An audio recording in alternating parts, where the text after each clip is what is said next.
Welcome to our business lunch hour, and joining us right at the top of the broadcast today, John Carpenter from the Tribune's Blue Sky. How you doing, John? Doing great, thanks. Thanks for having me. Explain Blue Sky. What is it? Blue Sky Innovation is kind of a startup within the Tribune. It's a new section. We're almost exactly a year old now, really focusing on the startup scene in Chicago, which as many people know is really kind of emerging now. We cover a lot of startups. We cover a lot of tech stories, but we really cover anything innovative. So new ideas, new ways of doing things, old companies reinventing themselves, new companies starting up. All sorts of things like that. And there's a lot of action in Chicago this week on that topic. Let's talk first about Chicago Ideas Week. What has come out of this that has interested you? You know, I've been to several Ideas Week things this week, and every single one of them has been interesting. That's what I love about Ideas Week. You go to an event and you maybe are thinking, I don't know what this is all about, and suddenly a really interesting person is talking to you. Last night I was at a great event at Lurie Children's Hospital, and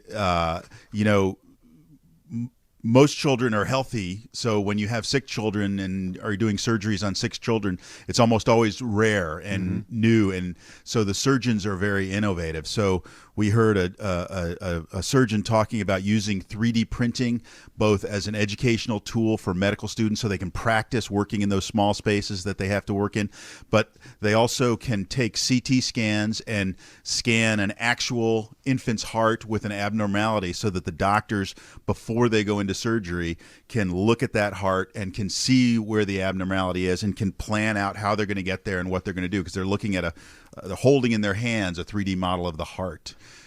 So it's fascinating stuff. And there was an anesthesiologist who has begun using iPads with video games to help children overcome the stress of that moment when they're wheeled away from their parents into the operating room, and when they put the anesthesiology mask on. It's very difficult doing that with little kids, and so this guy's just using one of the great old parent tricks of distraction but using it very effectively, because normally in the past they would have to sedate those kids. They'd use a sedative before they use anesthesia. So to me, that's what I love. You walk in thinking, this is just going to be some doctors, and it's really interesting, fascinating stuff. Hopefully they'll also come up with an insurance explanation of benefits form that we can understand. Right. Do we know if they're working on that? I don't know. It struck me that the iPad mini costs like $320, and I thought that's really not expensive enough for a medical procedure. Somehow they've got to get that price up. Let's see what happens with that. The other day I was reading about Google Express, this same-day delivery service. Do we know when they're coming to Chicago? They're here. That was the announcement. The announcement. I think it was Tuesday, probably when you read it. The Google Express has started same-day delivery in Chicago, in the city. Most of the city zip codes, the center part of the city, they've been testing Google Express in San Francisco, LA, and New York. It's an interesting move for Google. Obviously it's a big search engine, but they're moving into same-day delivery, I think, kind of trying to take on Amazon. Amazon is doing the same thing. For I think it's $4.99 or like a $95 a year subscription fee. Yes. If you call up, they have a lot of participating. Treasure Island would be the local Chicago one. If you call them up by 3:20 in the afternoon, you're going to be able to get your delivery there that day. And I imagine the retail partners nationally will be growing as the months go on now. They will. It was kind of interesting. The Target has been a partner of Google's in San Francisco and LA and New York, and they're not doing it in Chicago. They're still doing it in the other cities, and I talked to them. They didn't really talk to me too much about it, but they're kind of taking a wait-and-see attitude about it, I think, before they jump into Chicago. But clearly, when I talked to a guy from Toys R Us, they're trying to do all different kinds of things to be innovative in the way they deliver things to their customers. They'll offer, I think, curbside pickup and things like that. So Google Express, where it's a Google vehicle that's actually delivering these things. I mean, obviously, it's almost kind of a no-brainer for them. It's at least an offering that they can give to people. And for Toys R Us, it works for that last-minute gift. When you forgot it was your kid's birthday or something. Well, the idea of not having to go inside a Toys R Us store between now and the end of the year is Yes. very appealing, I That's would a think. very good idea. There is also a very interesting conference still going on in Chicago, the Internet of Things World Forum. What's come out of this? Well, the Internet of Things is this huge emerging area of innovation, and the best way to think of it is one device talking to another. The example that people use a lot is the smart refrigerator. You know, your refrigerator has a sensor, or maybe it's in a milk container, but you'll essentially get a note on your phone that says you're out of milk, or fix the light bulb. There's a lot of smart technology, Internet of Things technology in cars nowadays, and so Cisco, I think, is the sponsor of this Internet of Things World Forum, and obviously that's a big area of new business for them. So they're bringing in engineers. It has huge applications for industry. When you think of oil wells out in Antarctica, the Internet of Things would have the oil well itself talking to a robot that can, apply lubrication or fix a broken something. So instead of flying somebody out into the middle of nowhere to try and assess a problem and fix a problem, you can't do everything, but regular maintenance and things like that, having objects talking to each other is amazing. Well, the headline of your story, 300,000 more things become connected every hour, says it all. It's unbelievable. It's to me, the most fascinating area is medicine. I went to an Internet of Things talk a while back, and the speaker said that there absolutely will be a time in the not too distant future when we will ingest very tiny sensors that will measure markers in your heart, and they'll be connected to a application on your phone. So long before you're even feeling sick, you'll get a text message that says you're about to have a heart attack, you need to go to the hospital. I get the feeling so often that 10, 20 years from now, these times that we think of as being so edgy with technology will be looked at as the caveman period, the dark ages, the primitive era. Right. It almost seems that way. I mean, somebody my age, when they started talking about unmanned cars, I thought, yeah, whatever. That's like when they used to talk about flying cars when I was a kid. But, when you talk to the people at Google and you talk to people at this Internet of Things conference, it's a given that that's going to happen. Right. I want to get the 1218 traffic trouble spot in after we get to the Blue Sky Spark. This is a little soundbite that you guys get. In this case, it's Brian Fitzpatrick of Google here in Chicago talking about person-to-person communication. Let's listen to that. I think that nothing replaces face-to-face discussion, and I tell this to people on my teams. If you're working with somebody in another state, get on a plane and go there and spend a week working with them. Not just because technology is bad. It's because the bandwidth of being in the same room with someone else, you can get that particular nuance, that turn of phrase, that raised eyebrow, that nodding, that body language, and most importantly, when your meeting's over, you walk out with them and you have a chat about what they're doing that weekend. You get to know them as people. That seems like common sense, doesn't it?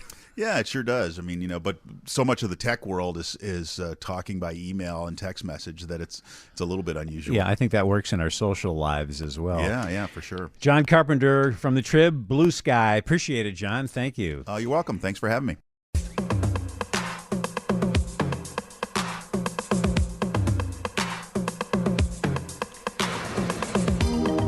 Every business, every person for that matter, wants to have a positive online brand, and a leading authority on online reputation management to boost business is joining us now. Stephen Giovinco, welcome to the WGN Business Lunch. Steve, how you doing? Great. Good. Thanks, Bob. This is a very interesting topic because whether you're doing a Google search or whether you're looking at reviews on Yelp, what's online and what people say about us makes a big difference, and it's difficult to control, isn't it? Yeah, it's a really important issue, and something that every person, every business should really be thinking about, because probably the first thing that people do when they meet you, or even before they meet you, is go to Google. They type in your name, and what shows up? Is there something there? Is there nothing there? Is there something negative? And that could just turn off someone. They could go on to another client or work with someone else.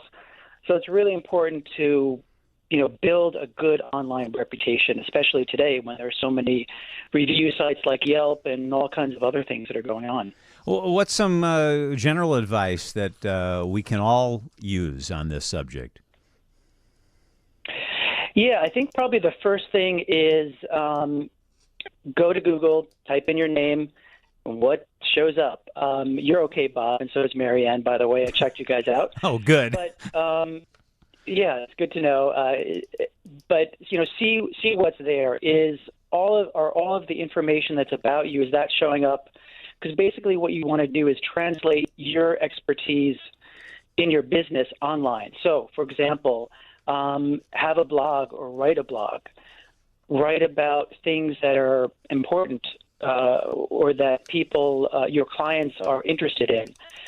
Basically, start with English, with your English language, and just start writing a blog. Other things that are really helpful are being very active on social media and sites such as LinkedIn for business, Twitter, Facebook, Pinterest, which is great for images. And there's a whole bunch of other things, but that's kind of a general place to start, and just be active and be yourself, and just share good information about you. What if the Google search turns up all good things now, but down the line it's not so good? Then what do you do? Well, that can be a problem if it's great if someone has a good reputation, but it can be damaged with one negative review. I had a client who was in a church charity for 9/11, and someone wrote a negative article about him, kind of lumping him in with a bunch of other businesses that were doing nefarious things or illegal things or whatever. And just one review just really knocked him out. So what you can do is push out good content, because it's really hard or impossible to remove something. So really, add good information, add good images, be very active on social media. Just be out there, be present, and just share all kinds of information that's about you. So in effect, you will overpower any of the negatives. Yeah, there's really no way to remove something. Once something's online, it's kind of there for forever, so long as the internet exists or Google is there. So the whole concept, the whole idea is to really inundate the web with the good information and push that down, push that off the first page, because 90% of the clicks, or 96% of the time, people don't go beyond the first page. Just think about it yourself. How many times I just thought about it today. I just usually go to the first page and get my information there. So if you don't go to the second or third page, it effectively makes the information disappear. Right. And in terms of a business, when the public is posting reviews, if you've got a bad review there, the only thing that could overpower that would be more positive reviews, but you don't really have any control over that as a business. Yeah, you kind of want to have a fine line. One thing you definitely don't want to do is, like on sites like Yelp or other sites like that, is not to make your own reviews. I know it's tempting and think, I'm just going to write something and write it under a different email address or whatever. But that's really not a good thing to do. And in fact, it could be illegal. And Yelp could find out, or they have algorithms to try to determine and weed out things that are negative or that are kind of concocted by the business author. But really, you try to add good information, maybe ask other clients that are satisfied, hey, if you don't mind, if you've had a good experience with my business or whatever, could you please share it on this site, or something like that. But just be positive, and business can also, again, just share good information about themselves as well. Yeah, do good things, and hopefully it gets to the public and gets back to you. It's a very interesting, necessary business these days. It's an online reputation management consulting firm headed by Stephen Giovinco. Thanks a lot, Stephen. Enjoyed talking to you. Great. Thank you so much.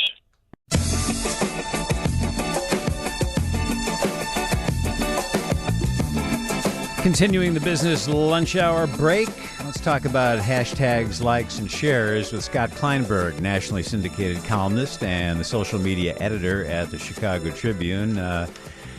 You know what caught my eye, Scott, is this story out of London. And I guess this is an example of how social media can really be of service, right? Yeah, yes, I absolutely love this story. So here's a guy he's from Dallas. He's in London. He's at a bookstore, and the bookstore has Wi-Fi, free Wi-Fi. He goes upstairs to use it. While he's upstairs, they close the store. All the employees go home. There's a gate down in front of the door, and he's trapped inside this giant bookstore. So he sets off an alarm. He thinks the police are going to come. Nothing. So he tweets out that he's in this bookstore. All these people are retweeting him, and it turns out 12,000 people retweeted him. But the best part is no one came to rescue him until an employee saw it, like 12,000 tweets later. So they all 4 hours later. passed along the message but didn't do anything. Yes, exactly. So this guy's in the store. All these people are like, well, you should go find this book because this book would be a really good use of your time. And then the next day, the bookstore, after they apologized, of course, they created a list of the books you should read if you happen to be caught in a bookstore overnight. So everybody was happy at the end, although quite funny. Yeah, let's hope social media can be a little more effective in terms of safety when it comes to these earthquake preparedness drills that are going on, especially out in California. Yes. And how do they use social media? So this is really fascinating. I didn't know this until today. There is an annual preparedness drill in California where they tell you you're supposed to stop and you're supposed to drop and get under the desk and pretend that there is an earthquake actually happening right now, wherever you are. This year, 10 million people participated at any one given time, which was, pretty fascinating. But the one piece now that's new is the selfie. All of a sudden, these people are under the desk and they're doing what they're supposed to do, but they're snapping photos of themselves. A lot of kids were doing this. There were some adults in some offices. So it just goes to show you how you can never really be free of that stuff. There's always somebody, you're always wanting to show what you're doing to somebody. Is that a good thing that they're taking that selfie? I think it could be a good thing. So people, obviously this is sharing the hashtag and letting people know that this is going on, which is going to help it for next year. But I think you should probably be concentrating on the safety aspect of it rather than, oh, look, here I am and my hair looks good and all that. Right. Facebook has a safety check, they call it. What is that? Yeah, this is a new safety check thing. So Facebook was inspired by something that Facebook Japan did back in 2011 during the tsunami and the earthquake. So it was a bulletin board where people went and let people know if they were safe. So they created this giant thing where using the GPS on your phone, if you are in an area of a natural disaster, Facebook will alert you on your phone and say, it looks like you're being affected by this hurricane or by this earthquake. Gives you the opportunity to press a button and to say, I'm okay, let people know. Then it lets your friends know, and you can look up and find out whether or not your friends are in that zone. That sounds like a good thing. And do you have to sign up for that? How does it work? It looks like right now you don't have to sign up for it. It looks like you can opt out of it in your settings, but there's nothing that needs to be done to sign up for it. Seems like something that if you're actually going to use GPS for something on your Facebook, that's a good reason to use it. Yes, absolutely. And finally, this story, and I would classify this as a disease of our times. Talk about what happened to this guy. So this is called internet addiction disorder, which has been around for a while, but this particular one is new, where the guy was addicted to wearing Google Glass.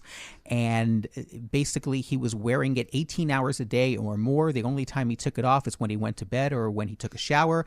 And someone basically said, hey, you're addicted to this, you need help. He went through this study and through this program. This detox program is really what they call it, a detox thing. For 37 days he went without it, but his problem was he felt like he was wearing it.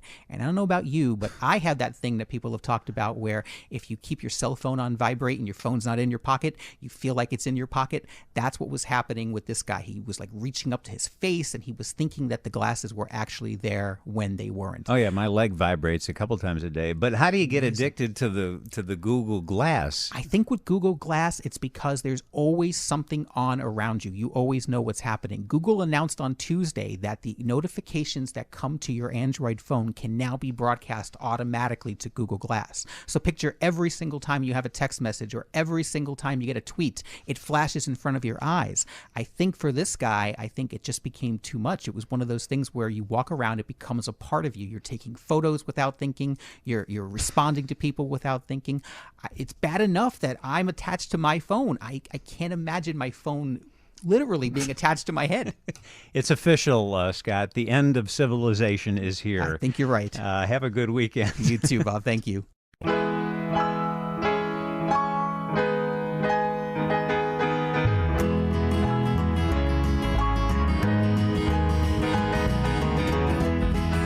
Interesting business story from Whole Foods today and the city. On the line with us from the Department of Business Affairs and For a level check, this spotlight. and Orion and Consumer Protection, Maria Guerra-Lepasic, and also from Whole Foods, Allison Phelps. Welcome both to the broadcast. Maria, why don't you begin first with the news of what's happening in Inglewood? Yes, thank you, Bob. We are having a 3-series workshop, and what we're doing is inviting local businesses to get involved. We're partnering with Whole Foods, and this is really a great thing because it's the first free local opportunity. You're going to learn from experts how to become a Whole Foods supplier. The first of the 3-part series is October 24th, Kennedy King College from 8 a.m. to 2 p.m. And Allison, what is the goal here for Whole Foods? Hi, Bob. Actually, Allison was not able to make it, so this is Stephanie Garcia. I'm the local forager for Whole Foods Market in the Midwest region. And the goal really here is for us to be able to go out into the community, invite entrepreneurs or people who are looking to start a business or grow their business, and folks who want to do business with Whole Foods Market to give them the information that they need to be able to do that. Stephanie, we're going to find Allison in some Whole Foods freezer, are we? Is she okay? She is perfectly okay, yes. Maria, I know the mayor's big on this, and is this just the beginning of more initiatives like this? Yes, it is. And absolutely, the mayor is the #1 champion here in the city for small businesses. He expects a lot of our department in providing educational resources to small businesses. And not just educational resources, we also provide help with financing. Capital access is a big part of, growing and starting a small business. But really here, what we're trying to get is success stories. We want those, either entrepreneurs or those budding entrepreneurs, those people at home in the Englewood community that make those delicious sauces or homemade lotions and things that, that if only they had that little bit of help to get them to start their business, get licensed, get everything that they need in order so that they could become a Whole Foods supplier. So this is really right now what we're trying to do is get people interested. I'm hoping that every single one of these workshops is jam-packed. We do provide workshops here at City Hall, which we live stream when available, that entrepreneurs have access to from their home computers that do provide all kinds of business resources. But in this particular case, we're taking it out to the community. So, and we do this every so often, and when we partner with businesses and great businesses like Whole Foods that want to be part of the local community, they want representation in their stores from the local merchants. So we just think it's great. The mayor is very pleased about this initiative, and we really hope every single one of these workshops is packed. Again, at Kennedy King College, the first one is October 24th from 8 a.m. to 2 p.m. They can go to greaterenglewoodcdc.org for more information. Stephanie, how does Whole Foods customize things for particular areas of the country and neighborhoods around Chicago? Sure. Yeah, we really, look for those items that are produced locally, by local businesses, farmers, dairies, anybody who's making a product. And we really empower our stores to be able to bring in those items that are really supported in their community. So, the products that you might find in, say, Minneapolis are going to be different from the products you can find in Chicago. So we really are able to have that ability to customize the product that we're bringing in because it's a representation of the community that we are in, and it's what our customers are looking for. I do enjoy shopping at Whole Foods and going to all the tasting stations so I can have a meal while I'm there. It's a lot of fun. It's a lot of fun, yes. Okay, Maria, let's see. Before we go here, why don't you give us the simplest way for people to get more information on all of this and have those dates and times and locations repeated? Sure. Anyone can go to greaterenglewoodcdc.org. You can also find it on our website, which is cityofchicago/BACP. We've got the information on our website as well. So just quickly, the dates: October 24th is the first one, November 7th, and January 23rd of 2015 is the third in the three-part series. Thank you very much, both of you, Maria and Stephanie. Enjoy the weekend, and hopefully we'll have a lot more opportunities to pass on to our listeners like this. Thanks, Bob, and we really enjoy your show. Thank you so much. Appreciate that. Thank you.